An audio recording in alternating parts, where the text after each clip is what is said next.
que, comme Jacques Chirac en 2002, Emmanuel Macron a été élu non sur la base de ses compétences ou de l'adhésion du peuple, mais en grande partie pour faire barrage à l'extrême droite, en ascension depuis un peu plus de 20 ans dans notre pays.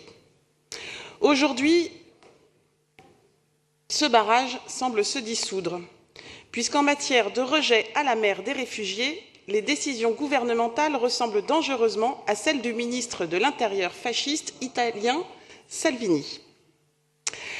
Ce qu'on appelle la crise des réfugiés vécue depuis 2015 est bien une crise de l'accueil, une crise des politiques migratoires et des pratiques d'hospitalité.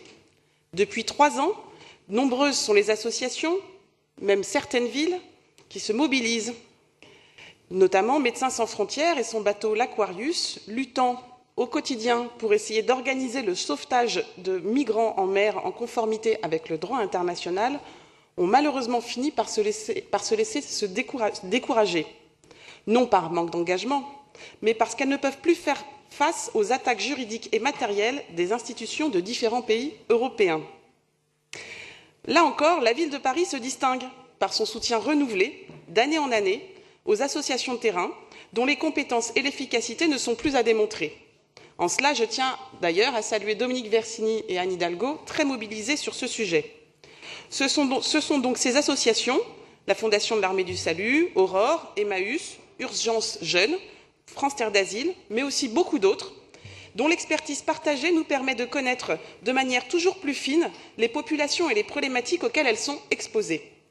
C'est dans la perspective de ce travail de fond qu'une attention particulière a été récemment portée à la situation des jeunes migrants en situation de rue, puisque la délibération d'ASES 289G, qui n'est pas celle-ci, mais dont je parle aussi, prévoit pour eux des places d'hébergement spécifiques et réservées dans les centres d'accueil. Donc, pour répondre aux difficultés spécifiques généralement rencontrées par les primo-arrivants, la ville prévoit un budget conséquent et cette délibération le démontre encore une fois.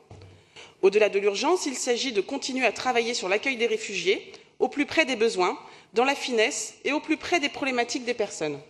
C'est notamment le cas de nombreuses situations liées notamment à Dublin et à cet accord européen qui posent de nombreuses questions en termes administratifs. Un grand nombre de réfugiés sont dans un statut politique flou, n'étant pas expulsables selon les critères actuels, mais n'étant pas non plus régularisables. Or, ces personnes ont psychologiquement et matériellement besoin d'être logées, besoin de travailler, besoin surtout de pouvoir poser enfin leurs valises après des voyages immanquablement harassants et dangereux qu'elles ont pu vivre. Tous nos efforts doivent donc contribuer à répondre avec nos moyens, à accueillir dignement les réfugiés, sans tri, sans a priori, avec justesse et humanité, puisque l'État ne le fait pas. Je vous remercie. Merci.